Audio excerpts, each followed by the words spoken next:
right.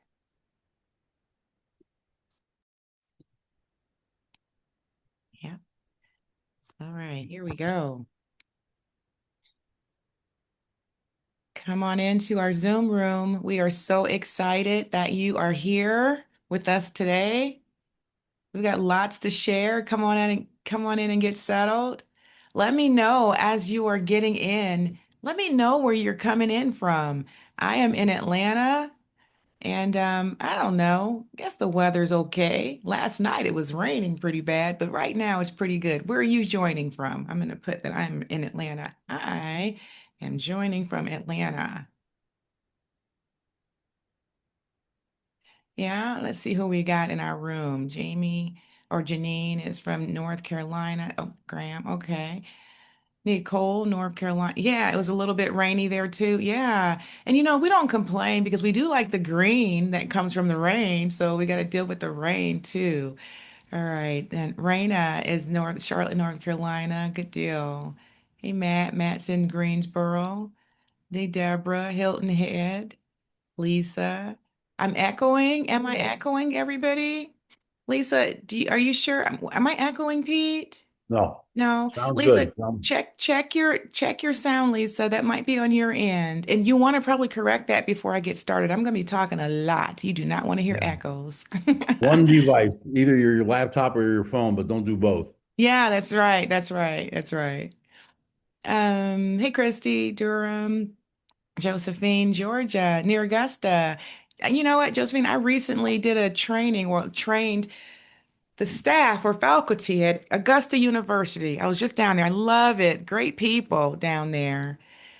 Connor, hey Connor, Nebraska, Catonia, Catania. Hopefully I got that right. Latoya. All right, everybody's coming on in. Hey Ashley and Daryl and April, Dr. Danielle. Good to have y'all here. Anna and Jeremy and Crystal. Hey Paula and Jewel and Veronica, Angela. Hey Phil. Janine again. Had a tornado. Janine, oh my God. Are you guys safe? Hope you guys are okay out there. Tornadoes, yuck. Oh, I feel you're in Puerto Rico. How's the weather there? Monica, Hilma, Luz, AH, love it. Philippines, from Philippines. Oh my goodness. Bless your soul. You're up this time of, I guess it's nighttime for you, middle of the night for you, AH. I'm so glad that you are here. Kimberly and Nettie, Patricia, thank y'all so much for being here. Catherine and Paula. Yeah. Oh, I sound good. Okay, good. So no, you guys aren't hearing an echo. Okay. We're a little bit after the hour, so I'm gonna go ahead and turn it over to Pete. Thank y'all so much for being here today. Well, good morning, everybody. This is Peter Safer with Charlotte Score. We're hosting today. We have what I would consider our very best presenter. At least I have that bias, and Cheryl from Atlanta. She has a long history of working with Score. Actually, I believe said was a client at one time, but she is now running a highly successful business and somehow has chosen to make time to give us these training opportunities. They're very content fabulous, but she brings an A game level of interest, and be assured that the slides, there are plenty of them today, will become available to you within about a week. Anyone who's registered will be able to access the slides and also a video link to today's session. So it's going to be a lot of content. Cheryl's told me of all her presentations, this one is one of the heaviest of content. She moves quickly, but she moves with joy. So I promise you'll not be bored, and don't worry about taking meticulous notes because you can get the slides later and that sort of thing. Just enjoy yourself. And, if you pick up one or two key takeaways, you'll be happy, but there's probably 200 takeaways, but you don't have to take all of them today. Just you'll come back to them. So again, I'm with Charlotte Score. I can't remember if I'm going to do a pitch or not, but if you have a Score mentor, then that's lovely, hopefully. If you don't have a Score mentor and would like a Score mentor, you can contact score.org, which is the national one, and put in where you live, and they'll send you to a local chapter, or you can go to Charlotte. You can go score.org/Charlotte and come to Charlotte if you want that and try to find yourself a mentor. It's a free service. We have about 90 mentors in Charlotte, and most of them are incredibly knowledgeable and talented and resourceful. So Anyway, welcome. We're glad you're here today. I don't want to take any more of Cheryl's time, and I'll be in the background. I'm going to turn myself off and have a good session. Thank you. Awesome, awesome sauce. Thank you so much. So, I am Cheryl Smith. I'm the CEO for Doolin Nonprofit Services, and we're a small little firm that's in Metro Atlanta, but we support nonprofits and small businesses, but mostly nonprofits across the United States. I can not think of a state that we haven't supported somebody in. I tend to show up for these trainings because it really is my personal and professional mission to help you move your nonprofit forward. I think that's so important because when you do well, we have a better country, a better world. And so I'm all about that. So it truly is my personal professional mission to be here with you today. Many of the things that I share comes from my personal experience, things that I have either done or discovered over time. My company being 10 year or almost 10 years old, we've experienced so much, the ins and outs, ebbs and flows of just supporting you. And so this is another one of those support type trainings where I just want to bring you some content that's going to be helpful. And this one is called FAR. And so I usually start and end my presentations with a thought. And the thought for today, and it's very fitting, is great things are not done by impulse, but by a series of small things brought together. See, so often we think that to move mountains, we've got to just one tough, huge, sprint and push. But that really isn't the case. In order to get anything done, and at least done consistently and repetitively with the system, it is something that you're bringing together little bitty pieces at a time. Those things that's done that's small, they are just as important as the larger pieces. This training that we're talking about today, it's going to be many pieces, but hopefully they'll all come together so they make sense to you. And it's my promise to you that I will check in with you midway. And then at the very end, I'm going to reserve time so that I can answer some of your questions.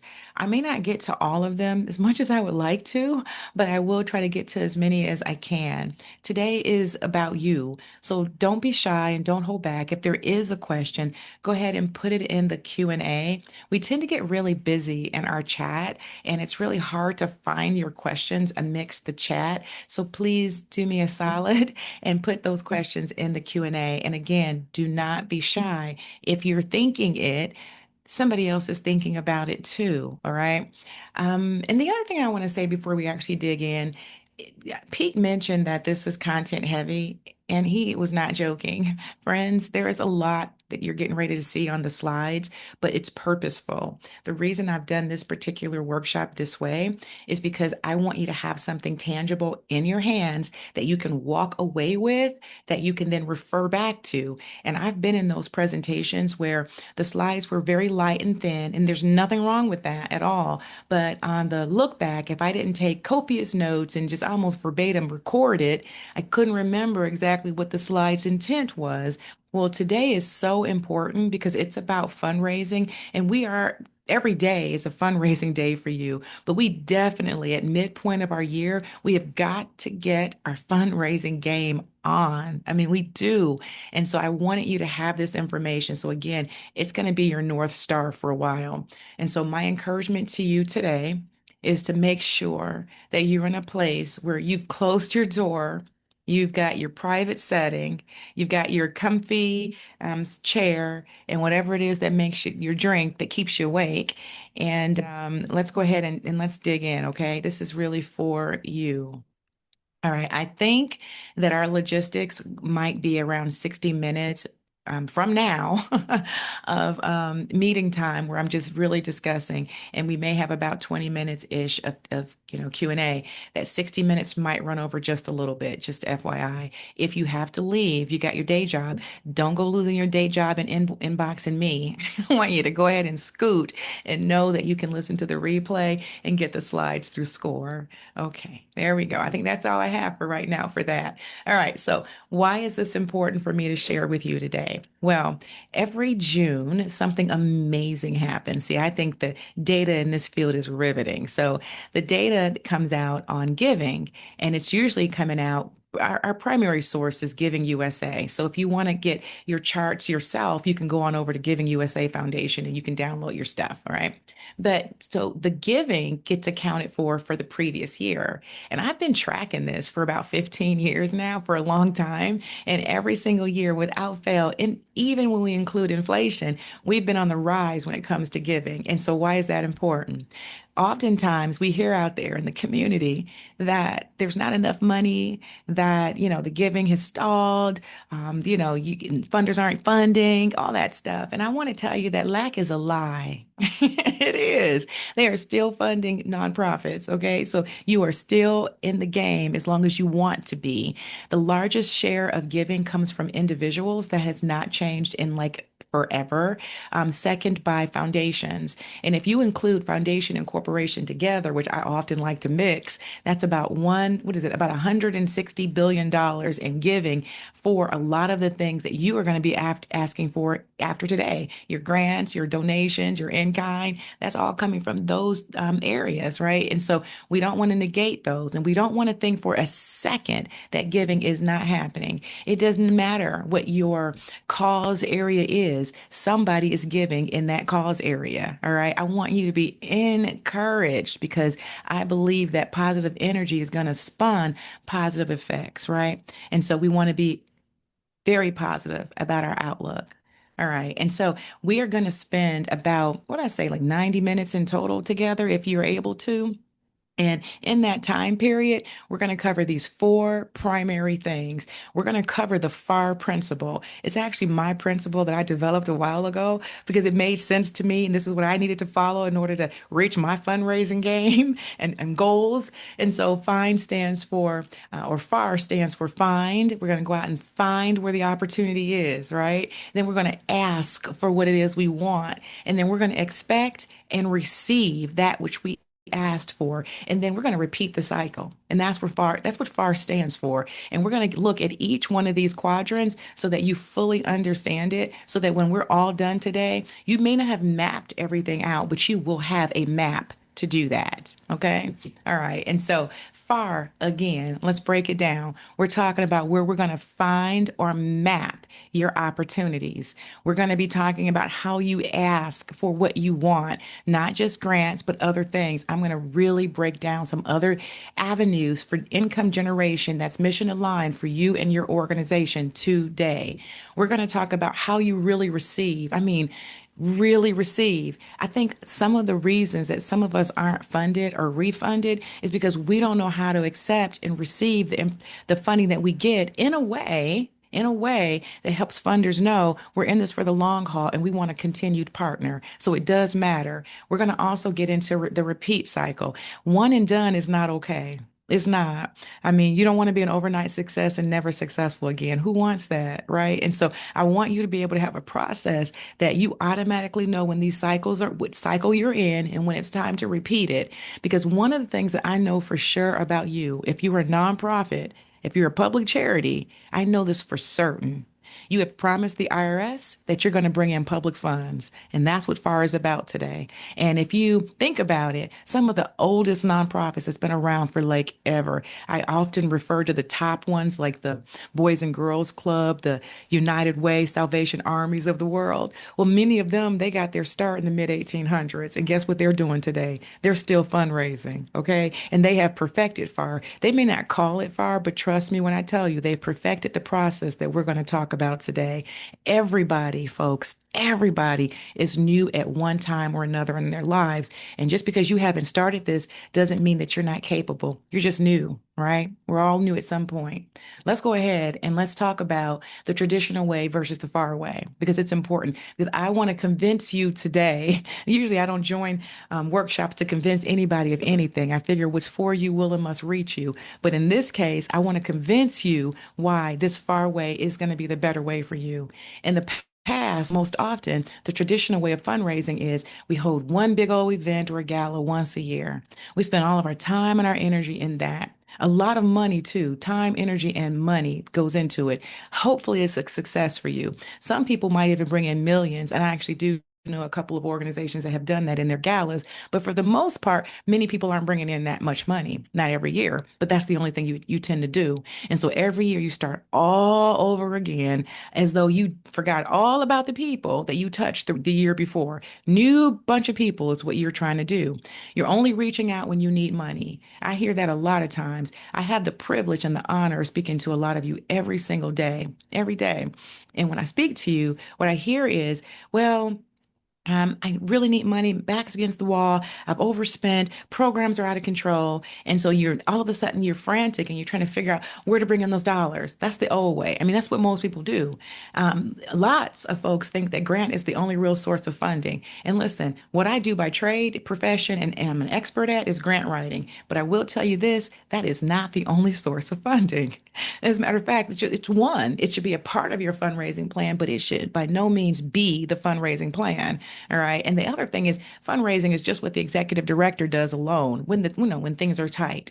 That's not true. I don't know if you all know this, but the primary fundraising job does not rest with the executive director. It is the board's responsibility to identify and bring in resources. That's what a board of directors does. The executive director is supposed to be your helpmate, not the person that leads the charge. All right. And if that person is doing it, I'm asking all board members right now, help that ED, help the ED. I remember chairing a board. This was about 1, 2 years ago. And my ED and the relationship we had was ours. But I will tell you this, I hopped on that fundraising committee because I understood the role the board's supposed to play. So if you're not already on it, please do that for your executive director because that person needs you. Denial means move on. How many times do I hear that? People will say, well, yeah, got denied from that one, as though that was the end all. That is just the beginning because that denial is a touch. I want you to think of it like that. That denial means that somebody hopefully reviewed your opportunity. And this time, maybe you didn't score and get the award, but that doesn't mean you won't next time. And the last thing is in kind donations don't count as real fundraising. I beg to differ. When you bring in kind, whether it's through a service or donations, that is fundraising. All right. So the far way just knocks all that away. The far way says, be gone with the traditional way. We can keep those things that matter, but the things that don't, we have to let go of. So the far way, this is the far way. Multiple small activities running at the same time throughout the year. And it's not going to be stressful when I share it with you, I promise you. But multiple small activities that you've got going on so that there's constantly that flow of money coming into your organization, building on the existing relationships so that you can deepen them. And so, under no situation do you have a relationship that you don't build on, not if you want to have continued partnerships and money. Right. And so you've started something with some funders. You have reached out to some donors. We want to cultivate those relationships in a new and hopefully exciting way. Staying connected consistently is not a hard thing for us to do. 3 touches of connection every single week. And you've got at your disposal platforms like Constant Contact, there's a lot of them, but Constant Contact, MailChimp, those ones will help you set up automation so that you set it up one time, it's set up, and so you are making contact every week if you choose without literally going in, stopping your life every week to do it. This is what I tend to do. December is when I take off. I don't usually like take off. It's not like a holiday for me. I spend December setting up the entire next year. It wasn't this year, it was last year. Every email just about that I sent out to anybody that was in my email list, it was set up literally in December. Yeah, that's like my secret. And so you might have gotten an email if you were on my list, you might have gotten an email every single week. And sometimes I would send out grants and then just a motivational thought. All those things happened in December, but you experienced them throughout the year. And so you have that ability to do that and have these touches on a regular basis. Grants and partnerships and in kind, those are all diversified revenue sources. And if you don't have a diversified fundraising plan, hopefully after today, you will. Okay. Fundraising is shared. Oh my goodness. It's a team sport. Folks, we're all in this together. So if you're on a board or in an organization, you need everybody engaged, not just the executive director. And I love this one right here. My check second from the last is a denial is a delayed conversation. Can I tell you something? And this is truth. I don't give up. I don't. I see everything as an amazing challenge. And so if somebody denies an opportunity to me, meaning I didn't get an award, you better know that as long as I'm still mission aligned, I'm going to keep reapplying until they stop or get tired of hearing or seeing Cheryl Smith's name. Because I'm going to know that if I stop, there is no funding. But if I continue, funding is on the way. Okay. And then my very, very last one, and this is important, saving money is raising money. And so I think of that when I think of the partnerships and in kind, because for instance, let's say that I am a partner of yours and I teach grant writing or whatever else I teach, and you were planning to pay someone to do that. But I come in as your partner and say, hey, I'll go ahead and do this for you pro bono so that you can, cultivate your relationship with your folks, spend less money on, on things like this and spend more money on your programs. Well, because I've come in to support you as a partner and offer in-kind services, that means that is one, two, three less dollars that you have to spend. So saving money is raising money. I want you to think of it like that. Saving money is raising money. And so don't negate those in-kind opportunities that you have either for product donations or services. Okay. And so that's the far way. And some of these things that I'm sharing with you off to the right, these are things I have done. All righty. And so every single possible thing there is to do, I haven't done. But this philosophy, I have lived it, especially when I was boots on the ground serving the community, right? And so I want to share this with you today. So today we're going to build a faraway, and this is a system that you can start this week. All right. I don't want you to give yourself an excuse or give yourself an out. Right. You can start it literally. What is this? This is Wednesday. So you literally can start this today and no less than start by Friday. So I'm going to make the assumption that Friday is when everything officially does start. All right. So let's go ahead and start with find. Find, I love this from Zig Ziglar. He says, you can't hit a target you can't see, and you can't see a target you don't have. The biggest issue with a lot of people hitting their target is they haven't identified one. And so that's what I want us to start with. You might have it in your head, or you might have it in your heart, the things that you actually want to do, but have you put pen to paper? Have you actually outlined it? Do you have your goal sheet? Do you have your objectives? Do you have all the little small things that you're going to do to reach your goal? Because if you haven't, that's probably part of the issue right there, right? So before we raise a single dollar, we've got to actually know where we're going to find it. So that is our find, all right? And so find means we're going to first map it. Where is the money? Where does the money live? Okay. And I'm not talking about passively browsing, getting online and searching like Google. That's not what I'm hoping that you're not doing. I mean, being very deliberate about mapping out where your support right now already exists. Okay. What's actually implementable. And so that could be grants, partners, platforms, community resources. It could be all those things. So the first thing I want you to do is I want you to try to map and brain dump. Where is the money? Okay. You can use AI for this if you need to. You go into AI and say, listen, I'm using the FAR principle and I need to first map out where my money lives. Give me a map. Help me think of things that maybe I have not thought of about where I'm going to find the money. All right. Then I want you to take that and I want you to organize what you find. And you should break this into 4 clear categories so that you can act on it. I'm actually going to give you your categories starting on our next slide, but we're going to map first, right? We're going to pour out everything we can possibly think of about where money lives, okay?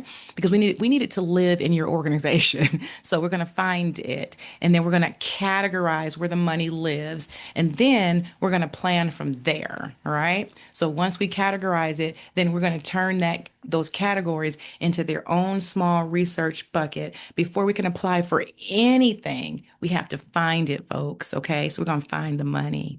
All right. So let's go ahead and we're going to talk about your 4 quadrants and then we're going to break it down a little bit more. So all we're doing now is we're getting granular. All right. So that we can just drill in what we just talked about.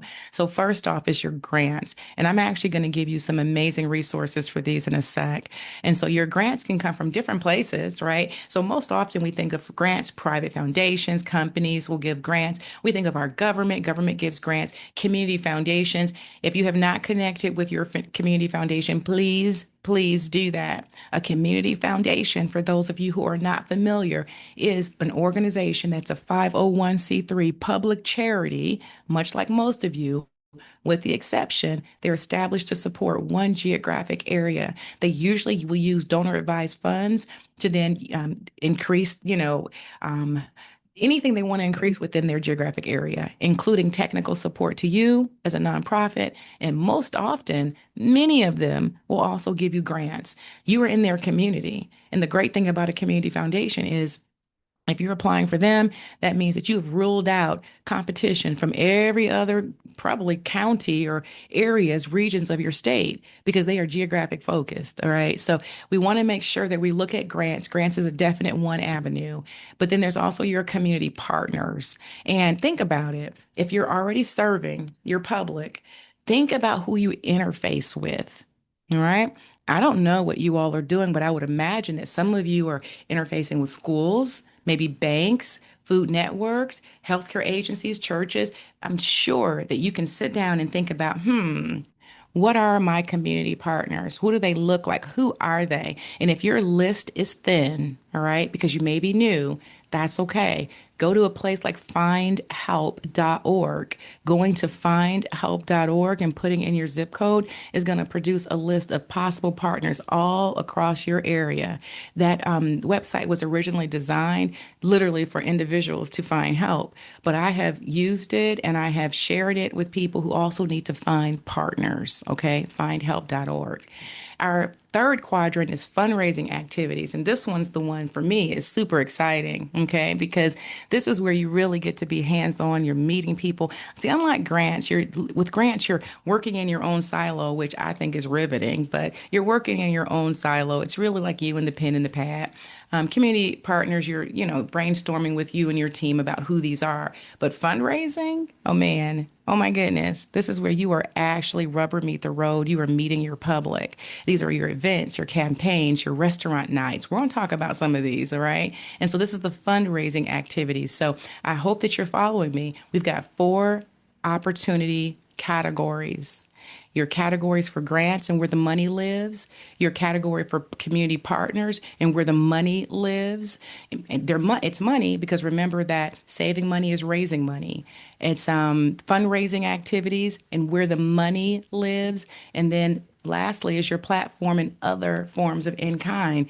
Money definitely lives there. And we're going to talk about these in kind platforms that many of you probably are not taking advantage of, but should. All right. So you ready? Let's go ahead and talk about our first quadrant. Let's dig into some grants. All right. And so with grants, this first category, I've mentioned community foundation, and I explained a bit about, what they are. They're local, they're fast to review. Usually, when your community foundation has an opportunity, it usually has a turnaround cycle that's pretty fast. Like they'll announce it, and then within like usually 30 days is the deadline. And then usually within another 30, 45 days is the announcement. I love community foundations for that reason, and they're relationship driven. So please get to know who is in your community foundation. When you first go to a community foundation website, you've got to look for yourself. What I mean by that is you literally have to look for your nonprofit tab, find that nonprofit tab because they all have one, and then you'll be able to figure out what they do to support the nonprofits in their geographic territory. It may just be technical assistance, but I'm thinking that it's also going to be a grant for the most part. All right. A lot of databases will help you find your community foundations as well. You can even just Google community foundation and then your area, your county, and yours should come up. So they're not hiding from you, in other words. Your private foundations are required to give. I don't know if you all know that, but they're required to give a minimum 5% of their net adjusted gross investment revenue from the previous year. And for a lot of private foundations, that's the threshold, that's the minimum. Many of them give thousands, millions even. Some of these private foundations give $1 million grants. So there's a lot of money in these private foundations, and you mostly will find those through databases. There's also the local bank and the grants that they have. They have a Community Responsibility Act they have to follow, and that just means if they're federally funded, did you all know that they have to support nonprofit in their community? Well, not really nonprofit, but you're in their community, and so they don't have a choice. Private banks can decide what they want, but if they receive federal funds, they're asked slash told to support their community. All right. So looking at banks and how they're reinvesting, find out who your local bank is and to see if they have any type of programs that help the local nonprofit. The bank that, for instance, I bank with, I won't actually say the name, but the bank that I bank with, this is when, and I've been banking with them for like ever. And I remember going in when I was literally boots on the ground, like many of you, supporting my community through a company, my nonprofit company. I remember going in and getting the bank vice president to join me in financial literacy workshops. And this bank vice president took the time every single week for 12 weeks to show up and teach the financial literacy part of my workshop every week. And she wouldn't have done that if she didn't know I needed her. I asked. So, you know what? You've got to remember, you've got to ask for what you want. You know that squeaky wheel gets the oil? It is actually true, right? You can't assume that everybody can read your mind and know your wants and needs. You got to tell them sometimes. So, I want you to take advantage of some of these things. And then there's your local government. I know that we all mostly know about federal government and federal funding, grants.gov. And I'm not saying that they're not amazing because it is. Federal grants are amazing, but don't negate the local government. You've got lots of little local governments. As a matter of fact, there's over 90,000 local governments in our country. So I know you have one. Okay. So have you vested time to go to their website or maybe meet your mayor? Go and get to know your local government because they have funds. They do. I've had clients who befriended and gotten to know, their local mayor. And at the end of the year, when there was leftover money, because there usually is, they were privy to it. The most, and I share this widely because I thought it was just amazing. The most one of my clients ever got from the mayor's office leftover money was about $50,000 in a December. And there's no reason you can't take advantage of those kind of things too. All right. So grants are definitely on your list. All right. And so I like going after small grants first, and not just because they're like easy, although I'm saying they're the easiest to get. It's not just because of that. It is those are the low bar where you're not going to be nervous applying for a grant for $1,000. You might be a little nervous applying for a grant for $100,000, and your energy sometimes impacts your result. So I want you to get comfortable applying for grants. To do that, go and find some of the smaller grants. Start applying for them, right? And then build up your confidence level. And also, when you do that, you actually really also increase your communication style with what it is you're offering or wanting through your proposals to that funder just by practice. So start with the ones that you know are going to expire in 6 weeks to 4 months. That's usually your community foundation. And if you can, try to at least get in about 5 applications per month. And the reason that I say that is that most applications for grants, and this isn't to discourage you by any means, but there are more no's than yeses. So the folks that I work with, yes, I've got one-offs all the time. One organization, literally, I established them this year, and they got $100,000 through a federal grant in this year, like literally right after I established them. Those are like one-offs. More realistically, and I'll tell you this as a grant writer, more realistically, you're looking at 3 to 6 months before you're going to be funded through grants. That's normal. And in that 3 to 6 months, the ones that are going to deny you, that happens first. And what is, I guess, good and bad about that. The good is get them out of the way, put them on the list to repeat. The bad is you might get discouraged thinking everybody's going to deny you, and that is not the case, right? Keep your chin up because the yeses are out there. All right. And the $25,000 grants or more, those ones tend to take a little bit longer. And yeah, just to know that those take a little bit longer, but they're out there and they're given every single day. And so this is your first category, and this is grants, right? Your categories 2 and 3 I've combined because community partners isn't really easy wins for you. That is getting out in front of your schools, getting out in front of the banks, the things that we just talked about a minute ago. And I want to stop here at our first line item for schools.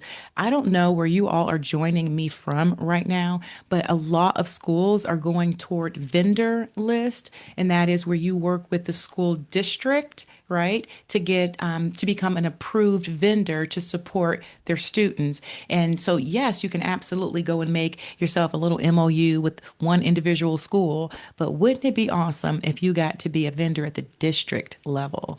And I know this is happening around our country. So, what I would encourage you to do is go and look into becoming a district partner. Because when you do that and you're official, then you're able to be able to go out to these school systems to let them know you're already recognized as a partner. And that's just for them. There's also libraries. I remember even when I started my business, I would go out and support nonprofits and speak live. And so many times, those live speaking events were at libraries or recreation centers. And even when I started training, some of the spaces that I utilized was government spaces. Yeah, because as long as you're not charging, many government spaces will open up their space to you for free. And again, saving money is raising money.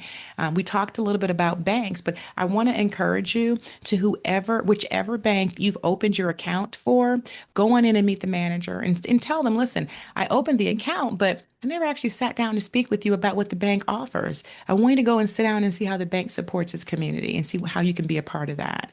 The Feeding America networks and grocery stores, the reason I mention them, you're probably not all into food insecurity. However, if you're creating an event, trust me when I tell you, most people attending, either they're food insecure or they just are foodies. I'm one, I'll show up.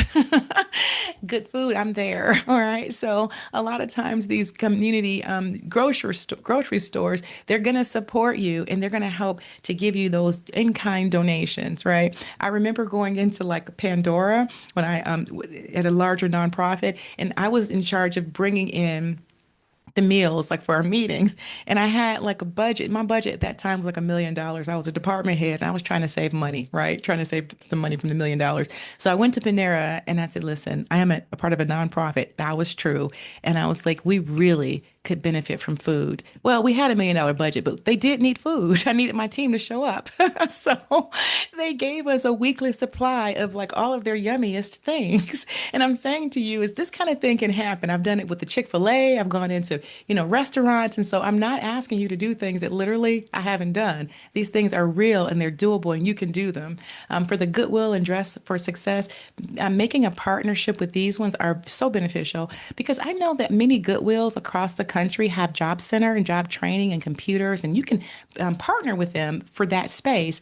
I have personally partnered with the Department of Labor. Believe it or not, you can go into your Department of Labor. It's a government service area, and I've partnered with them for space because the particular program I was doing was job related, like workforce development at this time.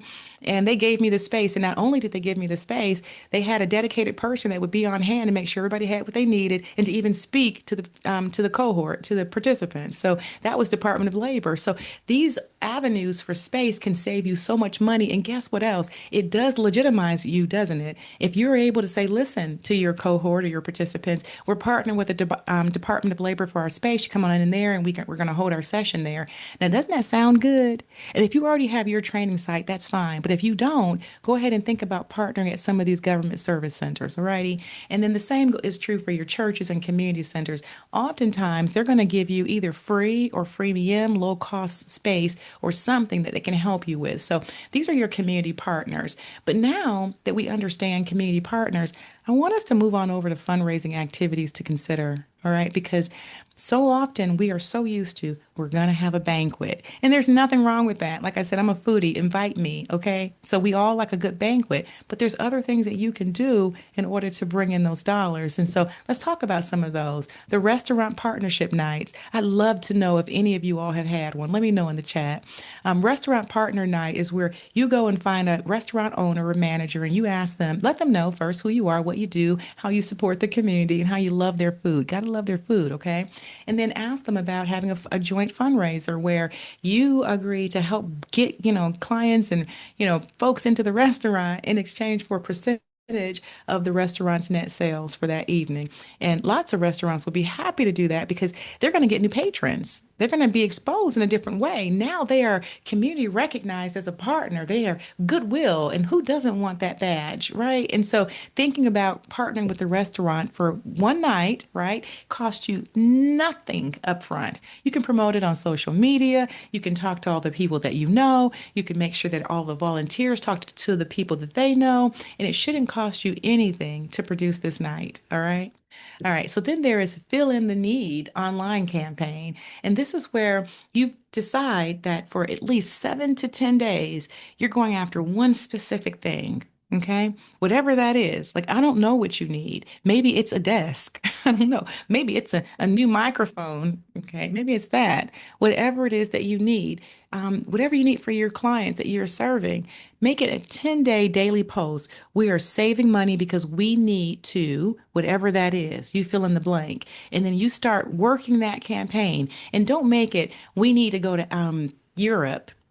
I mean, maybe that's what you need, but I'm saying to you, we're starting small, remember? So a small trust item with your community, because here's the thing, if you go telling your community that we need $10,000 to go to Europe, you're teetering on the trust depending on what the purpose of that trip is. But if you said we need $1,000 because, and this is like legit for a lot of you, because we need a safety system in our building because our kids are coming and we've got people working at night and we need to make sure they're safe. And so it's going to cost us $1,000 for the equipment and the system in our first few months. Now, your community would get behind that in a minute. And here's the thing, when they do that, people love to feel good about their accomplishments. So give them an opportunity for success because when they feel success that they've helped you get a security system or whatever that small ask is, guess what they're going to be willing to do the next time? Give again, right? So set the bar where they can actually meet it, all righty? And so that's the fill in the need campaign. Pop up community events. And this is where many of you probably already do this, where you will just pop up on a Saturday or a Sunday and you've got some type of build-a-thon going on or some kind of marketplace, giveaway, whatever. But do a pop up because that lets the community know that you are there. And then you can also get some sponsors as well, right? I love the corporate volunteer day. You know, many corporations, especially the larger ones, they have, not really have to, but they choose to engage in some type of peer bonding event. This is what they do. And you are a nonprofit, you are already ready in their backyard. Why not you pitch a peer bonding event? Maybe the event is to help you come on out and support your nonprofit on a weekend. Maybe you develop some type of other activity that that company can do with their employees. But those kinds of things, it's perfectly fitting for a nonprofit to support the companies that need this kind of activity. And they would also love to be able to say they have partnered with social good. There's also the skill building fundraiser, and this is a paid workshop where you and your partner facilities or partners will decide, you know what? Every single week, we are actually offering whatever arts, crafts, whatever it is you're doing. But what if for this week you offer somebody or a group that you're paying for this workshop? So they're paying for the workshop to come in and learn something. It could be mental health, you name it. It could be how to rescue animals. I don't know what you do, but whatever it is you're doing, have a paid workshop fundraiser. So letting your public know this is a fundraiser, we are raising dollars, but in exchange, you're also going to learn something from it, right? Are your wheels spinning? I hope that you've got those synapses firing and you're learning something and you're thinking about what you can do along the lines of these two. Because I really think these approaches are ones that many people don't follow. But if you did, these are some of the things that you can do to bring in money quickly. All right. And you don't need to pick all of them. That is not my ask of you today. My ask is that you pick just a few, the things that you know you're going to do. Okay. And so the fourth, I love this category because now these are the platforms that I want you to do for your quick start. Remember, I said start this Friday? So imagine if you started Friday, Saturday, and Sunday. So on Friday, just sign up. I'm not asking you to do a whole lot. Sign up for Good Stack. Why you want to do that is Good Stack is going to connect you to Google for nonprofits if you're not already connected. Good Stack is also going to connect you to discounts, a lot of them, 50% off of Zoom, almost 85% off of Adobe, lots of good stuff. TechSoup, this is where you get your software on discount or free. Good 360, I love Good 360 because they have got a catalog of things that you might end up needing that they will only charge you shipping for, well, nominal fee plus shipping. That's all they charge. And so you want to go sign up for these good almost freebies, right? So that your organization's already good and you're set to go. On day two, on Saturday, what I want you to do is go find your volunteers. Idealist and Catch a Fire, they're free to low cost to sign up. And Taperoot is absolutely free. So if you haven't heard of Taperoot, I love them so much because you can actually get experienced qualified experts to support you. Maybe you need a website developed. Maybe you need a marketing plan. Maybe you need to look over your finances and put together budgets. These are experts that will jump in and skilled volunteers to help you. And it is, I say low cost or free, but Taproot is free. So sign up for Taproot. And then on day three, here's the fun one, because this is where you're going to just be happy that you started this. The Shareway, if you haven't already signed up, and even if you have, go back and up your event. So the Shareway offers you an opportunity to have obviously, pay them for services, but you can also set up a free account where if you've got an event that's coming up, like your fundraising event that we're talking about, and then you can ask for product donations through this website. They've partnered with thousands of corporations to make that available to you. Nair, everything on Nair's site is free. Everything, nair.org. I forget what the acronym stands for, but what happens is they don't want to charge you for their corporate overflow they've received. So they have partnerships too with corporations across the country to receive overflow items. So none of the items are used, they're all brand new. Nair does not resell. Nair will give these items to you for free. You have to pay for shipping, and Nair does have a membership fee, but you only pay it in year two. So, year one, unless they've just changed it, it has always been free. You can sign up for your free Nair account, find the things that you need in your organization, pay for the shipping and have it delivered to you. And if you like the Nair philosophy, then the next year you'll pay, right now it's like $59 or something for the year, and then double the donation. I like double the donation for so many reasons, but it is a big website. And so I have them on your day three for you to start looking at matches, like which organizations or companies will match donations from their employees. And that's the reason double donation is there. So if you just did these three things, you're going to end off your F find on such a positive note. You're going to feel so good about the first start of this FAR process. So if you just did this, you're going to really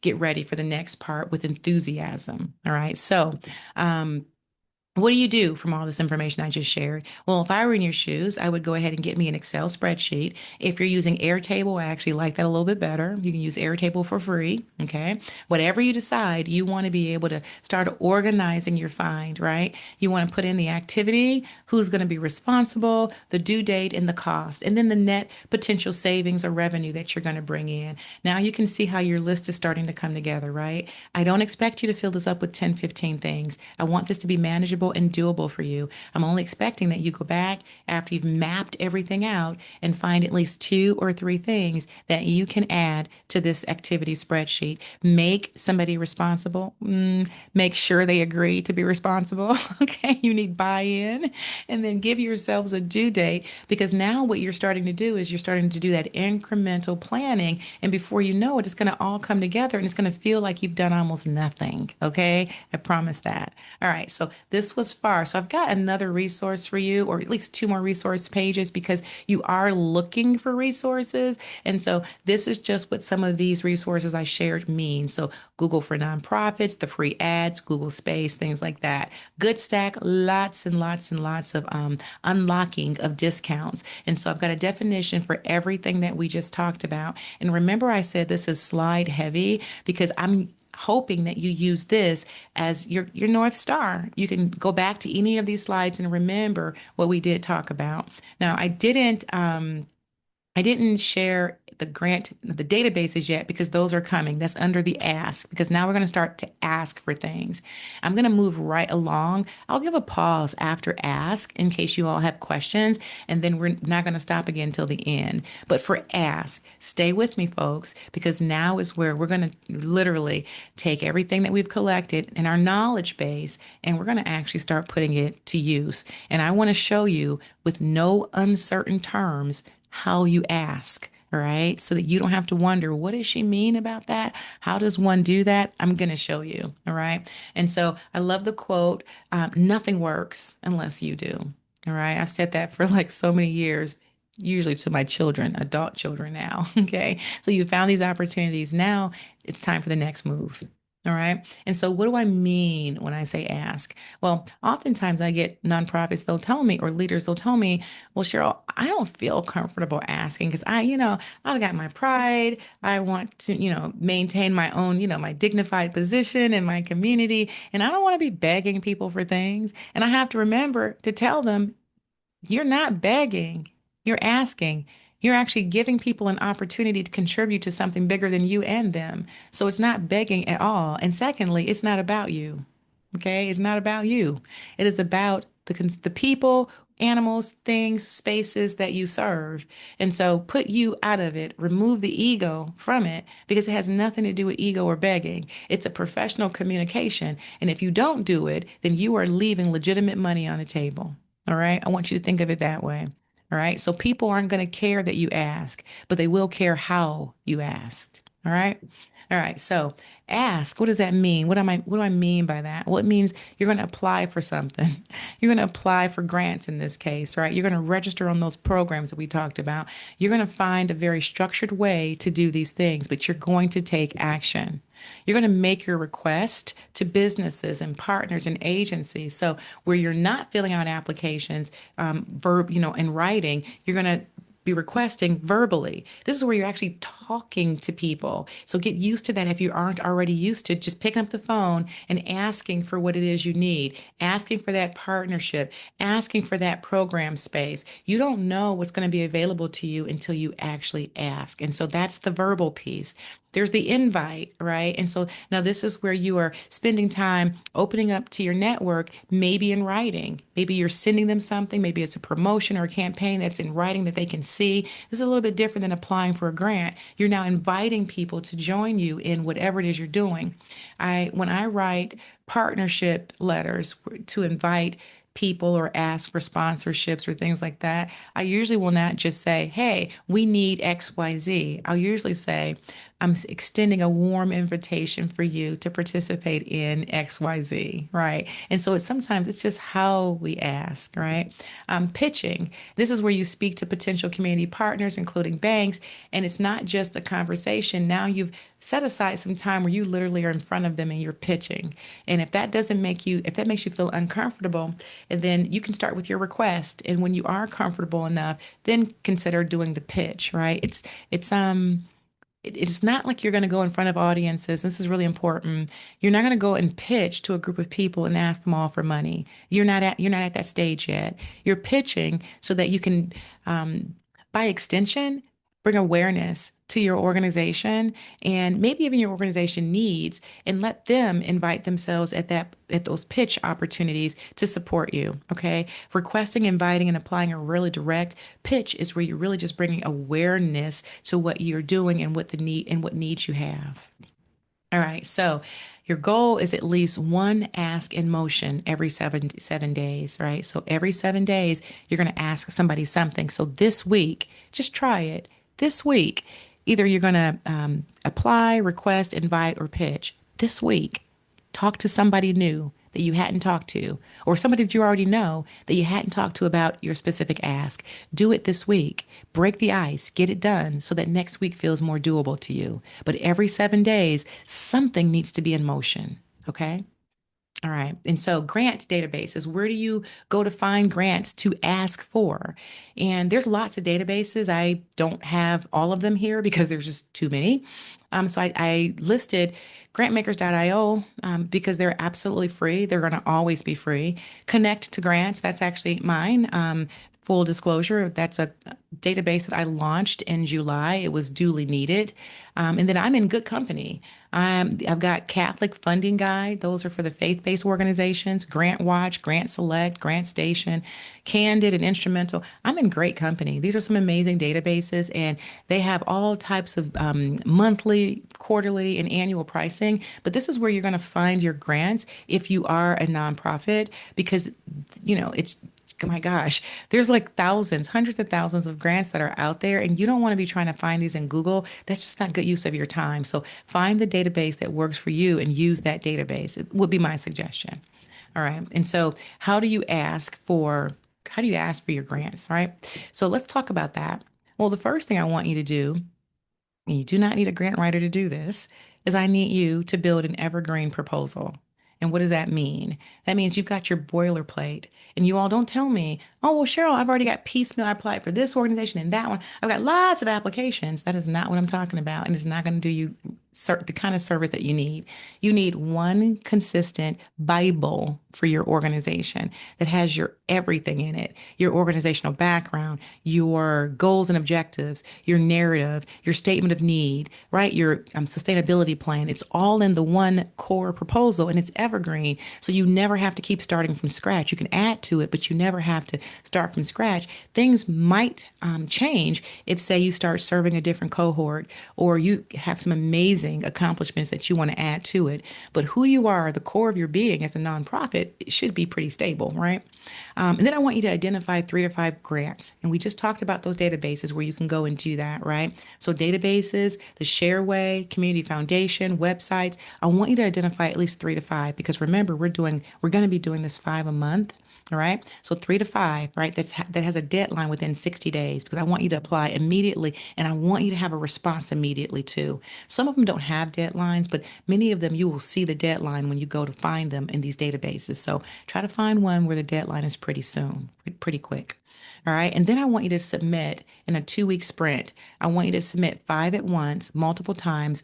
I want you to continue to do it. I said 5 a month, but you really want to be doing 5 a week. I think I said that earlier. So every week on a Saturday, whenever your day off, your Sunday, whatever your day is off, even if your day off is Monday, doesn't matter. When that day off comes, commit yourself to submitting 5 applications. And again, you can find them on grant databases. All right. So go ahead and do that and then follow up in 30 days if you haven't heard back and it's past the deadline. If you have, then obviously you're going to wait to the deadline. All right. I want to share with you what funders are going to want to see. All right. Funders are going to want to see a clear, specific problem in your community. So you can't just like ask for grants just because you need a grant. You saw the money, it looked good, you want it. You have to be able to share with the funder what problem you're solving and show them with data, right? Back it up with data. Don't make this anecdotal. I think, I hope, I saw, maybe. It's got to be research based. They need to know that this is real, right? What does your program do? In plain language. And sometimes we'll use like AI and AI will start writing these very elaborate, synopses of your program. I can tell you for sure, funders don't want to hear all that. They want to hear from you, the individual. AI might help you to refine and edit, but they want to hear from you in plain language, plain English. What is it that you do? Don't make them dig for it. Have a realistic budget with no surprises. And that just means whatever you are talking about in your program description, that's what the budget needs to be talking about too. You can't have a program description on one thing and a budget that covers something entirely different. That mismatch is going to be very noticeable to your potential funder and it can cost you the opportunity. All right. So make sure they match. And then evidence that you can actually execute. So how do you get that? Well, you've talked to them about your history. You've shared who's on your board. You've talked to them about your partners. You've given them all the information they need to be able to make a good decision and know that you mean it and you can do it. And then what success looks like in 6 to 12 months. And so the funders always want to know your timeline. They don't, there's not a funder that I can think of that said, oh, well, just fulfill that goal whenever you feel like it. Check back in a few years. No, most of them want to know your timeline because they also have timelines, right? And so they want to know, what does success look like for your organization or this project that you're asking me to fund? What can I expect 6 months from now, 12 months from now? Right. And so when funders are reading over your proposal or your application, this is what they're looking for. All right. And so that's how you ask for a grant. How you ask for a partner. I'm going to give you a script. I wrote a few of these in here. You can write them in your own voice. You don't have to listen to me. But hi, I'm Cheryl Smith with Doula Nonprofit Services, and we serve 1,000 people in this community through grant writing, training, and consulting. Several local businesses have partnered with us, and some sponsor events, others donate products, or host a give back night. Would you be open to a quick 10-minute conversation about how that might work for you? And so you can just say it 15,000 times until you're comfortable saying it. And then I want you to actually ask somebody for something. I want you to do it. I know that you can. Okay. And so, what can you offer? What if they take you up on it? Ouch. Oh my God. What do you do? Well, you can offer a few things in return. You can offer social media recognition. You can offer to put their logo on materials or on your website. You can write up a newsletter or something official where you thank them, an announcement that goes out to your public and sits on your website. You can even community goodwill. Make sure that their name is visible and that, that you've made sure you've positioned them as a valued partner. So there's things that you can offer. Sponsorship tiers is normally what a lot of sponsors are going to want to see. And so you can make your own decision on what that looks like. And sometimes you'll go up on tier based on, what amount of money they have given you. So a community friend, you gave $100 a month. Community partner, you gave $250 a month. I mean, you get to be like the top tier sponsor when you're giving top dollar. And I don't know what that looks like for your organization, but you do. So you can change out these amounts. But when you're talking to a funder, make sure not only do you help them, you don't want to make them the only thinker, help them to understand what you might give in exchange for, what you might be getting. And I'm hoping this makes sense, right? So this is your how to ask your funder or your partner. We're moving right along to how to ask the public. Remember, we talked about feel the need? You've got this campaign for maybe 7 to 10 days because you need a specific thing. And so your feel the need post that you might have is we need to raise $800 for a field trip pass for our youth. That's just $25 from 32 people. Can you be one of them? Every dollar goes directly to ensuring that our kids get on that bus and go to the zoo. Whatever it is you're doing, get on the bus, repair the bus, bring in a new bus driver, whatever it is. But you're going to have your simple post so people can immediately get it and understand what you're asking. Dress it up, bring in a picture of what you're looking for, whatever. But your basic ask should be simple enough that they can read it, at a glance, understand what it is you want, and then decide to get behind you. Okay.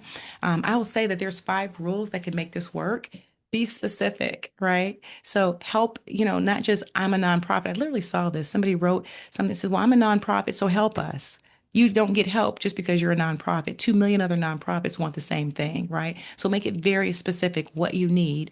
I love the small dollar amounts because going back to helping the people that want to help you feel like they're a success too, that matters because if they feel like they're a success, they're going to want to continue to help you, right? Break it into small, manageable nuggets. You might want $200 from each person, but maybe you break that up into 8 payments, right? Every month, $25, and making sure that your window is small. Daily progress notes are helpful too, especially if you're online. You can start moving the needle to let people know how close you are. It's something about that needle or that progress bar that helps those last minute stragglers say, you know what? Here's mine. We're gonna get you over the hump, right? And so that is something that really is helpful when you're asking for, especially the fill the need. All right. And so using PayPal, GiveButter, some of these other things might really help to unlock that giving when people feel confident that it's going through a verified, reputable, means of delivery to you. Okay, so ask how to ask for an event partnership. So the restaurant give back night, how might you ask for that? Corporate volunteer day, how might you ask for that? Pop-up community fundraiser. Have you guys ever done any of these? And if you have, let me know in the chat. How did that work for you? So for the restaurant, who might you contact? Well, contact the owner or the manager, and you'll just say, hi, I represent your organization. We love to host a give back night where you donate 2, 3, 4, 5% of sales on set evening, and we'll bring the crowd and promote you across our network. So that means you're going to have more people that's aware of what it is you do. And the next step, create your flyer, your promotion, get going. As long as they said yes, right? Your corporate volunteer day, who to contact? Well, HR departments most often, and then you'll just, hi, I'm reaching out about a meaningful team building opportunity. Our organization offers structured volunteer days where employees can do whatever team building activity you're looking for or that you're able to do in your nonprofit. Many companies pair this with a sponsorship. And now you're asking for them not only to bring in you to do this team building event, but you're also asking them for a sponsorship. It helps. And then your community pop up fundraiser. We're hosting a community pop up to raise funds for whatever need. We're looking for space to host it. And actually, you don't even need to do this much talking because if you're calling them up, they're going to usually send you an email form that you fill out. But that community pop up fundraiser is like it's amazing when you can pull this off in your church, your school, or your business space in your community. And usually they'll even donate the tables, the flatware, and everything else that you're going to need for this to be a success. You can you see yourself in any of these? I'm hoping that you can. All right, so we're building here. You see how we're building? We have a grant application. We put that in there. And now we've got our business ask and we've got our public campaign. This is not overkill. This is just a few different things that you'll do in your month to get that money rolling. And what could you do with an extra 500, 5,000, $10,000? Lots. You can pour it back into your fundraising campaigns or use it to move that mission forward in other ways.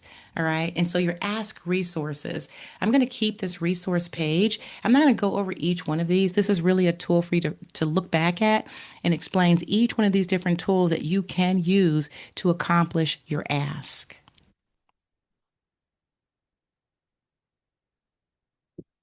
All right, receive. I'm going to pause here because I'd love to get into receive and how we can turn our gratitude into having more and more and more. But I first want to check in. Is this resonating? How do you all feel? Do you feel like you can do some of these things that we've talked about so far? Let me see. I'm going to go over to I'm seeing some hearts, our Q&A. All right. And so, yeah. All right. So here we go. Anonymous. Hey, Anonymous. And so Anonymous says, have you seen EDs and nonprofit leaders make time to do all of the small things that raise money mentioned in the presentation? We love that relational capacity building that's possible here. Oh, how have you seen EDs and nonprofit leaders take time to do all of that? And you know what? You don't do it alone. That's the whole point. I'm not sure when you wrote this, Anonymous, but I'm so glad that you did. None of this is a solo act. None of it is. I can tell you that I know you're busy. I get to know that because I've been in your shoes for many, many, many, many years. Okay. From entry level to executive director to board member to board chair. And yeah, it's challenging. But I can tell you that if you don't make the time, you don't bring in the money. And most nonprofits are fundraiser or grant funded, right? And one thing that inspired me to really stay on top of it is I wanted to keep my nonprofit open. And so I made the time. We make the time for things that are important to us. I remember, Anonymous, when I first started my business, this business that I'm in right now, and I wanted to charge almost nothing because I wanted everybody to just get the help. And then I had a client actually tell me, Cheryl, you cannot continue. Client told me you can't continue doing that. This client said to me, people are going to prioritize that which is important to them. And so you're going to need to charge your fees so that you can continue to do the work. And so that I'll turn this right back to Anonymous or anybody else. You're going to need to know that you will always do what's required of you as a human being and as an employee or board chair or whatever. And raising funds is required. And so nobody has just a whole bunch of, time. At least I don't have a whole bunch of time, but I do have time to do the things that keep the business running, that keep the services running, that keep the people that I serve, keep them feeling okay. Right. And so the relational capacity you mentioned there, I'm glad you like that. I love that piece too, forming those relationships.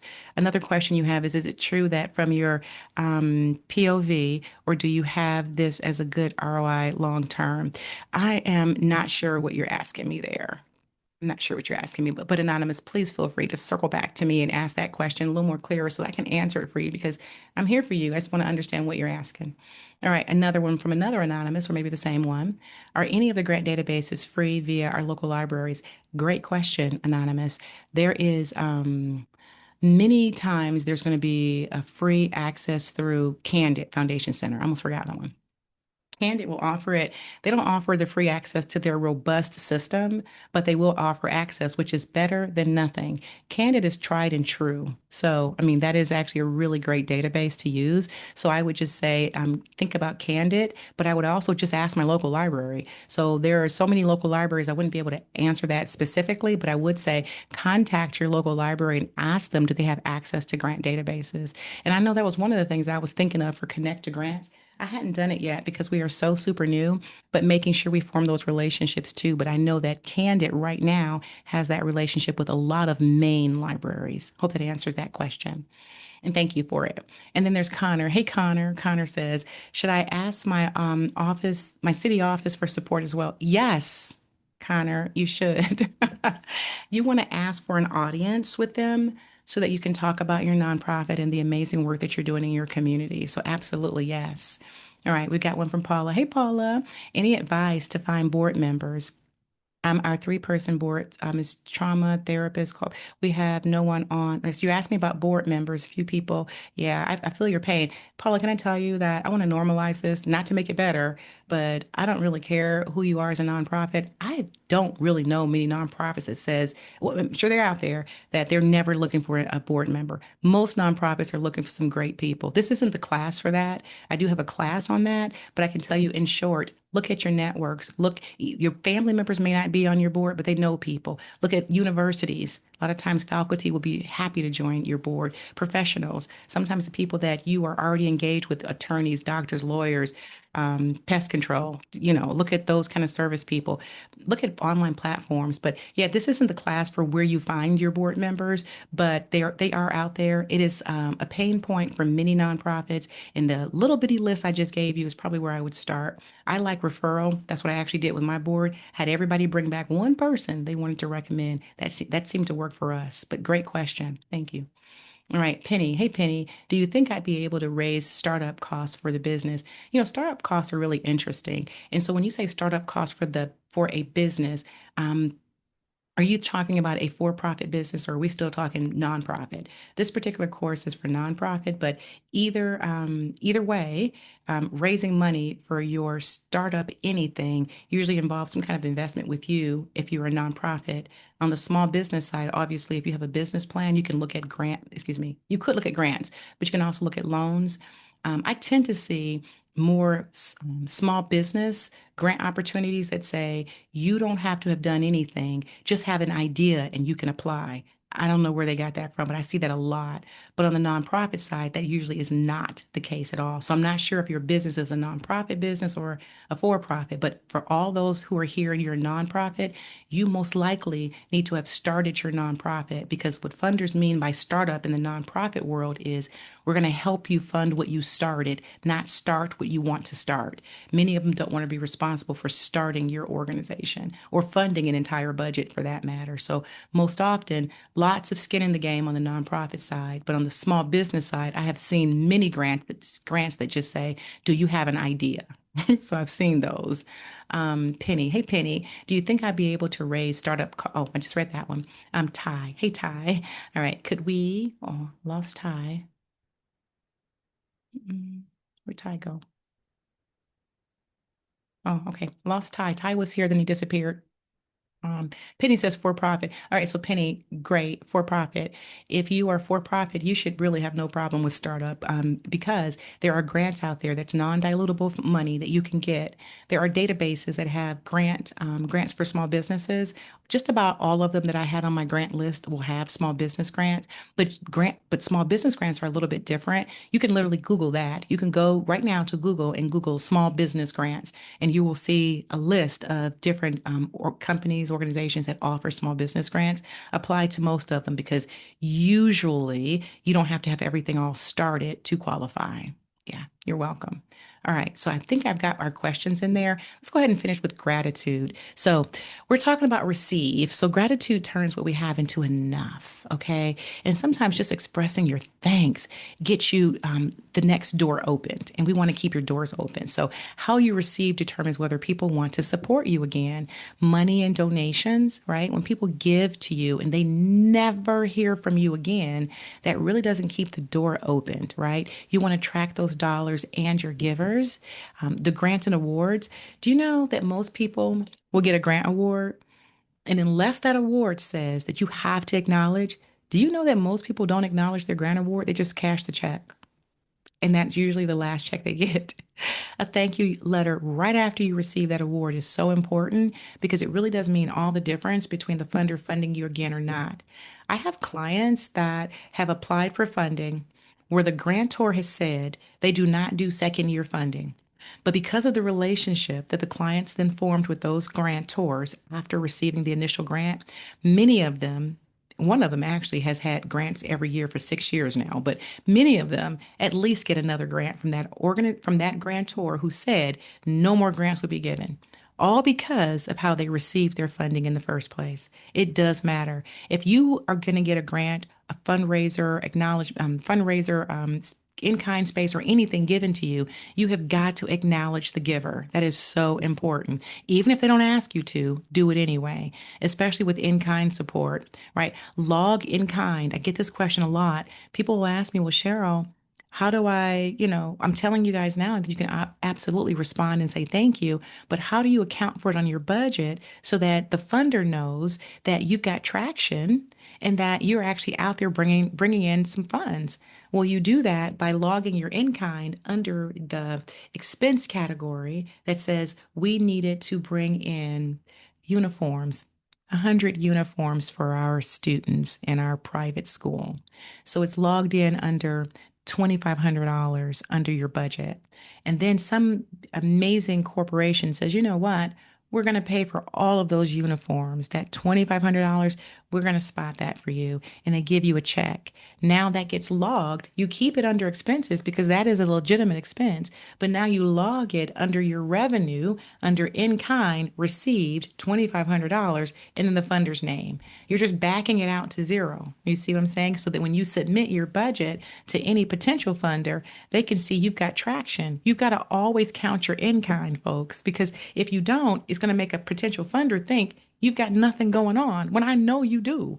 Even if somebody gave you service time, if I come out and I train for you, and let's say that my training is $350, right, for me to train for you, I come on out and I do that, but you had on your budget, we've got to get professional development, and you put down training $350. I come in and train, and you think, okay, well, that's wonderful. So now we don't have to pay for that, but you don't tell anybody it happened. So funders don't know that you've got supporters. So it's really, really important that you calculate that in kind. You've got to be able to track it so you can keep money coming. And your denials, please don't be silent. When a funder declines to fund you, the first thing I want you to remember is these are funders and they care about their community too. And so they may not have funded you this round, but they are still out funding people, which means they are still serving and helping the community. And you might think, well, they didn't help me, so boo-hoo, right? And so, but I'm telling you, if you take that approach, they probably won't. However, oh my goodness, I have had so many, I can tell y'all so many stories. If you go ahead when that funder declines you, and then you write them and say, you know what, thank you so much for even considering the application. I was hesitant to apply because I was thinking this, and this, or I'd love to have your feedback on this, and this. And then let them know I am absolutely going to reapply at first opportunity. When do you think I should resubmit an application? Is there anything that you would recommend that I do differently in this application? Talk to them because they read these emails. They do. And so sometimes, yes, there are funders that will never respond to you. They're really busy. They've got so many grantor or grantees coming in, but many of them absolutely will. And when they do, that's another touch. All you need is more and more touches because how do we make decisions? We make decisions because something either feels right immediately. Y'all know the feeling, right? Or it feels right gradually. Y'all know the feeling. And so either if it feels right gradually, that just means it became familiar and it became trusted and something that you can actually see yourself doing. Same way with these touches. The funder might not know you first time, but if you keep sending in something to connect yourself to them, these touches, then what happens is you become familiar. You become trusted, right? And they also might not want to continue to receive your application, but eventually you get funded, is the point. Okay. All right. And so let's move on to receiving awards and donations, what you can do in a 48-hour sprint. All right. Send that thank you note within 48 hours, right? Post your public acknowledgement. So when you receive the grant, go ahead and thank them immediately. Please, please, please do this. And then go ahead and post immediately too. You want it to be fresh in their minds too. Go ahead and allocate the funds immediately. Don't hold on to the check, right? Just having it sitting on your desk. Go ahead and deposit it in its account that it's supposed to be in same week, right? And then as soon as you start to get results in, making sure that you create updates for that funder. right? An example of a public acknowledgement could be we are thrilled to announce that ABC Funder has just awarded our organization $10,000 grant to support our child youth program for arts. The funding will allow us to serve 100 kids and their families in our community. Thank you, ABC Foundation, for believing in our mission. Hashtag community impact. I mean, it doesn't, I don't want you to overthink it. So many times we over engineer responses. We got to ask three different AI systems, did it sound right? Speak from your heart. Thank that funder. Get in front of them as soon as you can because that is what they're going to remember. And then they'll remember you and refund you. Okay. So receiving and giving support, saving money is the same thing as raising it. It is, all right. And so types of in-kind support, it could be donations. You don't know the types, clothing, household goods, tech. I'm telling y'all, don't sleep on Good Stack, all righty, and TechSoup. Skilled volunteers, that's also in-kind support. Office and program space, log it in your budget. We already talked about how exactly you do that, all right. And so this is actually really good for potential funders as well. This is going to be your screen that you get to look back on, all right? I want you to treat this money or this in kind as if it's money. Treat it like cash, all right? Okay, so now receiving is a denial. Receiving a denial. So what do you do? What do you do when you're denied? How does it look? Dear, I've actually sent these. I mean, like seriously. So, dear ABC Funder, or dear Margaret, thank you for taking time to review our application. While we are disappointed to hear that we were not selected this cycle, we are grateful for your consideration and the work your foundation does in our community. We remain committed to our mission and hope to have the opportunity to apply again in the future. If you have any feedback on our application, we would welcome and appreciate your guidance. Thank you again for your time. This is not begging. This is not a disgrace. This isn't any of that. This is an open door. It's a professional response. And you can use this. Feel free to take it. I use it. I do. You get more no's than yeses. I get yeses because of some of the no's. You'd be surprised how many times I've used this and gotten a yes. Okay. So feel free to use it. And then the four rules for handling a denial: respond within the week, please. Never argue or justify. Ask for feedback just one time. Don't keep, 10, minutes later. I haven't heard back from you, Margaret. A day later, Margaret. My mother used to sing to us as she wanted us to do things. Cheryl, get me the pots and pans. So I don't want you to go and, badger this poor organization. Just send back that feedback one time, right? Add them to your list and then reapply. Keep it moving. I will say about arguing and justify that is there because most of you are going to be applying for private foundation grants, but I'm a federal grant writer and I will tell you my truth. When a federal grant comes back denied, which has only happened twice in the last 8 years for me, but when it's happened, I have to not argue, but justify because that's my way of touching. And one time, my justification proved or served us well because the federal grant maker had gotten the information wrong. They admitted to it. We were able to reapply, and then we did get funding the next time. They allocated the funding from that one time they denied us. But I'm saying to you is it wasn't an argument. It was more of help me understand where we went wrong. This is what we thought we submitted. Do you have something different? We want to reconcile this kind of thing. And when we did, we realized that we were not incorrect. They were. They admitted it, and that kind of thing can happen. I tell you when I say I've been through a lot. I've been through a lot, and we don't want to argue, but sometimes justification could be respectful too. Okay.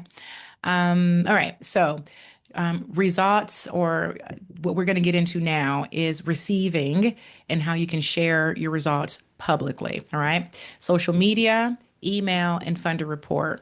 And for our time, what we're going to do is I'm going to make sure you have this slide so that you're able to go back to it, reference it, and then utilize it, right? Exactly what you do when you do it, right? So that you'll know that you're in alignment with this particular category. It's yours for the taking when you get these slides.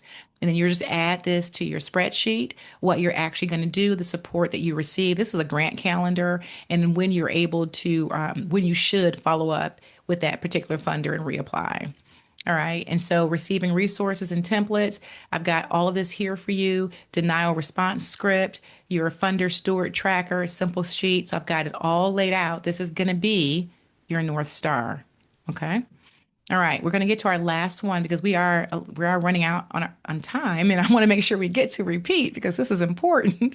And so, success is the sum of small efforts. We kind of talked about that in the beginning, but it's the repeated day in and day out. Robert Collier. And so, most people want to start from zero because that's where it's safe. Just a whole fresh batch. I feel comfortable starting over. I don't want you to. I don't.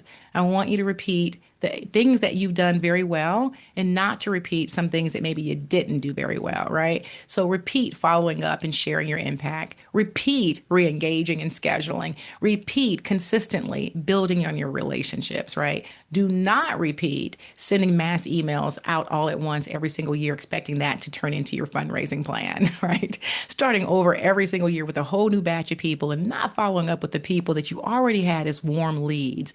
Reaching out only when you have money, not a good idea because by then it really is too late. Hosting only one event and then losing touch with everybody who might have said yes or did say yes, but you didn't follow up. So this isn't going to work for us, right? So we want to be on the left side over here of what repeat is, and we want to do those things, right? So behind the scenes, here's your schematic. Behind the scenes, every other week, just make sure that you are engaged in your program and you are taking those photos and short videos. You don't know when you're going to use these yet. You don't. Do you know how much I have so many testimonials right now? I can't even get them all on my website, but I store them. I get the video, I get everything ready, right? The things that we do well, the things that we do not so well. I want you to do the same thing in your organization. If you have an amazing event, take your photos and your pictures and your video. Catch your team doing funny or, amazing things or just being silly. Do those kind of things. Catch yourselves having fun because I can tell you something. Funders want to fund fun. No funder that I know of wants to fund something that's just dead and dreary. Imagine if I showed up to you today and I'm like, "Hey guys, I'm barely here. Yeah, I guess we'll get started. I'm Cheryl." And imagine that. How would you hang on? No, you wouldn't. And nor will a funder. Okay. So we want to give them a memorable experience. Let them know that you are engaged, that you're happy, that things are working for you because that's the energy of success. And then things will work for you. Every single month, share an impact with everybody that's in your list, right? So you've got a list of people that you serve. You should by now have a list of people that you need grants or money or resources from. Different list. They both deserve an impact, right? Go ahead and give them an impact statement, show them what you're doing well, have it channeled directly to that cohort of people that you want to connect with. Just do that once a month. You can actually schedule those things at the beginning of every month and never have to think about it again, right? Quarterly, do a check-in. Hey, just wanted to check in and see, that let you know that your support is making a difference. See, I do that with people, my clients. I actually really want to know how they're doing. And so I will check in like every quarter. Hey, such and such. I'm not checking in at this point for business. These are my clients I've already had. I'm checking in because I genuinely want to know that you are okay. And so, but that's what keeps me forefront of their mind. So if they do have a potential client for me, they're happy to refer me. Funders and the people that support you, they're no different. Stay in front of mind so that when it's time for them to either utilize your service, give you funding, something that goes on where you can be a benefactor, they're going to remember to include you because you have remembered to include them. That year in reflection, and then obviously event invitation, you'll do those things as needed. All right. So locking in your FAR plan, 3 activities. Okay. This doesn't mean do everything we talked about today. Just pick 3 that you know you're going to actually do. Okay. And then decide who is going to be responsible for each one of those 3 activities that you decide today. Today, folks, and then decide when the first action is going to happen. This is not too hard. It does not have to be perfect. Don't wait until it's perfect. Just do it. So, 3 activities, who's going to be responsible, and when it's going to happen. That's what I want you to do for today. All right. And then you can start to plug in these activities into your activity chart so you know what the activity is, the follow up date, when to ask, the relationship, all the stuff, all the things, right? And so you'll plug that into your chart and then you can follow the templates that I've got. I've got lots of repeat resource templates and what they mean. Again, this is going to be your North Star. I've been saying that consistently because I want you to come back and use this information to your benefit. Okay. And so far was find, map out those opportunities, ask for what you need and want, receive gracefully, even if you've got to submit a letter because you were denied, and then repeat the sustainable plan that works. That is it. That's all there is to FAR. And you can do this. Start with your three. I know you can do this. This is fundraising made simple. You don't need 10 fundraising plans. You just need three to start. What, who, and when. That's it. What, who, and when. That is all you need. All righty. So I know it's a handful, but when you go back on your replay, you'll be able to see this step by step, and hopefully this will make sense to you. All right. And so, why is this important? You all have just spent 90 minutes with me. And so that means that what is that? What is 35 plus 70? $105 million has been given. You see how fast money goes? I want you to be a part of this giving. We started this conversation by saying there was $617.2 billion in charitable giving last year, which breaks down to about a million a minute. We spent about 90 minutes together, and that's $100 million. So this money, there's no reason that it's not a part of your receiving as well. Don't leave money on the table, in other words. All right. All right. So my final thought, a vision without a strategy remains an illusion. I don't want you to make your fundraising plans an illusion. All right. Create your strategy and go get it. All right. Find out where that money lives. All right. I'm Cheryl Smith, and what I do every day is support organizations just like yours in a nutshell. And it's been my pleasure to be here with you today. Okay, thank you all so much. And thank you to SCORE Charlotte for hosting this platform and giving us an opportunity to chat. I so appreciate you. Thank you so much, Pete, for being here today and moderating. And Pete, if it's okay, do you think we can answer a few more questions? I think we can. I just want to answer the one that comes up several times, even though we answer it. The slides and the video should come from our admin in about a week into an email to everyone who's registered. Someone asked about getting it sooner. We don't really have a way of doing that. And I guess if you take my name down, if you don't get it in about a week and you contact me, I can track down with the admin and see where it is. But they do come out, not always on the seventh day. But anyway, that this show, and this was a lot of slides and a lot of content, but as usual, Cheryl, no matter what her state is, knocks it out of the park. It's a huge amount of information, and she covers it so well. And then these slides will give you a reference to come back. All right, so in a few more minutes, for those of you that still have time, Cheryl will try to respond to a few more comments and questions. Yeah, yeah. And hopefully I can get to most of them. And thank you all so much for hanging out with me today. So I'm going to pick up where I left off. We just finished Penny, who we talked about her for profit. I'm going to move on to Amber. If you want to follow along, I am in Q&A. And so, hey there, Amber. Amber says, I have a mobile fuel business and I want to do a nonprofit for seniors, veterans, and disabled to get fuel. Do you think there's room for that? Oh my goodness, absolutely. First of all, Amber, thank you so much for what you're planning to do with your community. All those cohorts that you name could use you. And this is what I will say about when you say, is there room for that? If there is an unmet need in your community that somebody else isn't doing and you have recognized a need, then absolutely, my dear, there is room for that.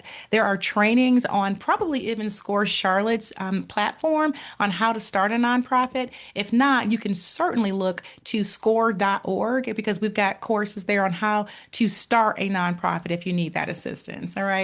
And thank you for your question and what you're aiming to do. I wish you all the best. All right, April. Hey, April, what about crowdfunding? You mentioned Give Butter. What about Zephy? Or yeah, I love all of those. Yes. You know, April, this presentation was so packed with so much information. I have a training that goes over, it's about an hour that goes over all the freebies, the goodies, the resources, the this and the that. And you find more of those kind of resources you just named in that other training, but I will not negate them. I think they're amazing. Zephy is actually one of my favorites because they're like free. If you've mentioned them, I'm thinking you already know that. So yeah, I think they're amazing too. And I think crowdfunding is an amazing avenue for fundraising to answer your question. All right, Penny, thank you. Thank you. You are so welcome. Anonymous, your PowerPoint is super. Oh, thank you. How did you create it? 25 years. Just kidding. Just, everything that we do, you, me, everybody that does anything well, you just automatically just know it. I just sat down and just started creating. That's the best answer I can give you. Most of these things I do myself or use myself. So that helped. All right, Monica. Hey, and thank you, Anonymous. Hey, Monica, this is great information. You're so welcome. And your question is, how will all of this apply to my nonprofit? That is 50, so you're 501(a). I don't remember. I'm 501(c)(3) expert, Monica, in full transparency. I can't remember what the 8 is. You'll have to refresh my memory, but I can tell you this that if you are a nonprofit 501(c) tax exempt from the federal government and you want to fundraise and do these things, you can. Your caveat would be because you're not 501(c)(3, your caveat would be you'd have to disclose that there is no donor deductibility at the end of the year. All right. So that's what you would have to disclose if, but you can most certainly use the information. This information I shared is transferable. It is. It's designed for the nonprofit 501(c)(3, but it is transferable to almost anything else you want to do, with the caveat that most states are charitable registration states, and that means that you've got to put the state on notice that you're going to be soliciting from its residents. And if you're not 501(c)(3, you also have to disclose that. All right. I hope that makes sense. I don't have a determination letter from the IRS, and so grants are still a possibility. Yes, grants are a possibility, but I will say that you become limited when you don't have your IRS determination and you are tax exempt. You become limited. So most categories for grants fall into like small business grants, research grants, nonprofit grants. And because you are a nonprofit, you would fall into the category of nonprofit grant. But here's your catch. You're not the 501(c)(3) nonprofit that most of the nonprofit grants were designed for. And so that's why you're going to have that disclosure. You might even consider starting a 501(c)(3) nonprofit and having your nonprofits partner with each other. That just might be a consideration. Penny, you're so welcome. Okay, so Anonymous. In-person fundraisers are nice as people like to socialize, but they are a lot of work. You're telling me. How can we improve our return on investment for these? Well, first off, have a budget. I have learned over the past some hard lessons that, sometimes, what's that expression? All money is not good money, right? You guys have heard that before. And I'm using that in this sense. I might want to get $100, but if it's going to take me so much of my time that my time outweighs that investment, that's not good money right now for me. Not never want to say money's not good money, but still you've got to weigh that out with the budget. So you start with your budget, figure out exactly how much you have to spend and your true earning potential. If you think that you're going to break even, this is not a good opportunity. You want to at least have that 80-20 principle going for you.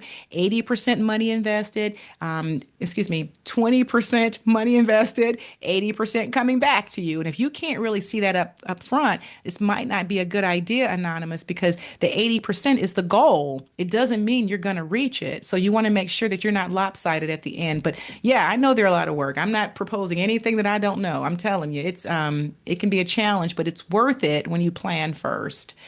Kelly, thank you, Cheryl. You are so welcome, Kelly. Thank you so much for being here. Ebony, can I start here in North Carolina, but eventually end up in Georgia from a nonprofit I want to start? Absolutely. Your federal tax exempt status is going to follow you from state to state. When you get to Georgia, just make sure you register with Georgia as a foreign entity so you can start your nonprofit or your business. Anonymous, our organization has an annual silent auction cocktail event. This is a hit. I bet it is. It sounds amazing. However, getting donated items and experiences super time consuming. Shareway, try the Shareway, okay? Is there any easier way or database to find restaurants or businesses that want to give in kind items? Yeah, the Shareway. You know what? Let me tell you. I remember I said I have a database now, but I still send everybody to the Shareway when they want to get donations because you might find some in my database, but you're going to find a lot in the Shareway. So if you go to the Shareway, that's what that entire database mostly is dedicated to. They've got partners with corporations who want to donate things, and so I would go on over there, set my event up. Actually, I don't know anybody who's not gotten some kind of donation from the Shareway or through the Shareway, so I would encourage you to do that. Nothing, very few things aren't gonna require your work and your attention. I would love to be here saying to you all that everything is going to be easy and free and you won't even feel it. But then that's social media and they're trying to get likes. Okay, I'm trying to get you funded. And so I will tell you that it's going to require your time, your energy, your work, and then many cases your money too, to make money. All right. I hope that answers your question, Anonymous, and thank you. Ebony, I have a nonprofit. I want to start for children with autism and social needs. It means a lot to help other autism, special needs moms and families. Thank you and bless you. Thank you very much, Ebony, for your work. And I pray you have all the success in the world for that. You're amazing. All right, Jefferson. Hey, Jefferson, are there any additional resources? Jefferson, is there any more? I'm giving you everything I got. Is there any additional resources that you can recommend that can assist with enhancing operational execution, nonprofit management certifications and or trainings? I would say to you, Jefferson, you are in the right spot right now. You have somehow connected yourself to SCORE. Great place to be. SCORE has on their website just an amazing amount of content, variety of speakers. I'm one of many nonprofit speakers. So they've got speakers, you've got live and pre-recorded on-demand trainings that are there. And so I would say just go through the SCORE trainings. There's IRS. IRS offers staying exempt trainings. And then when all else fails, I know a lot of universities will also offer trainings. They're not all free and low cost, but they do offer some stellar trainings out there with universities. So you can also check with the university in that respect. I would also say this, and I'm not saying don't go get certifications and all that stuff. I'm not saying this by any means, but I want to tell you that I don't, maybe I don't know if I have a certification. I have to go check my box. I've been doing this for a long time. So, what I want you to know is that just put the words and actions to work, learn the skill and execute, and all the other things. Sometimes, it's just sometimes, not always. And I know I'm going to get emails on this. Most of these things out there, they're just noise. Okay. They wouldn't be a distraction if they were not appealing.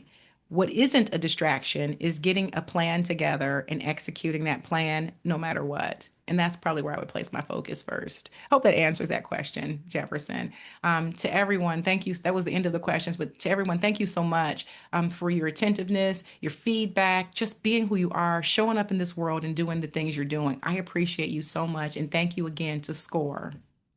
Thank you, Cheryl. You're wonderful as always, and there's lots of accolades. So saying Oh, it's a thank lot you. of content, but you can review it. And one last pitch. If you do want to have a mentor free, you should go to score.org, find the mentor, or if you want to stick with the Charlotte crowd, score.org/Charlotte. And the first box you should check is find the mentor. They're playing around now where they not only can assign you a mentor, but you can look at our pictures and our so-called areas of expertise, and you can request your own mentor if you like to do it that way. The scores pivoting that way nationally, and we can't fight them. So if you think you want to pick us on the basis of our pictures, we better get our pictures in better order. Okay, that's all. I'm being a wise guy, but thank you so much for spending almost 2 hours with us. And thank you again, Cheryl, for somehow finding the energy to burn through those 57 slides and do it with cheerfulness. All Thank you. Thank you, right. Pete. I All appreciate right. you. Thank Bye, you, everybody. everybody. Bye.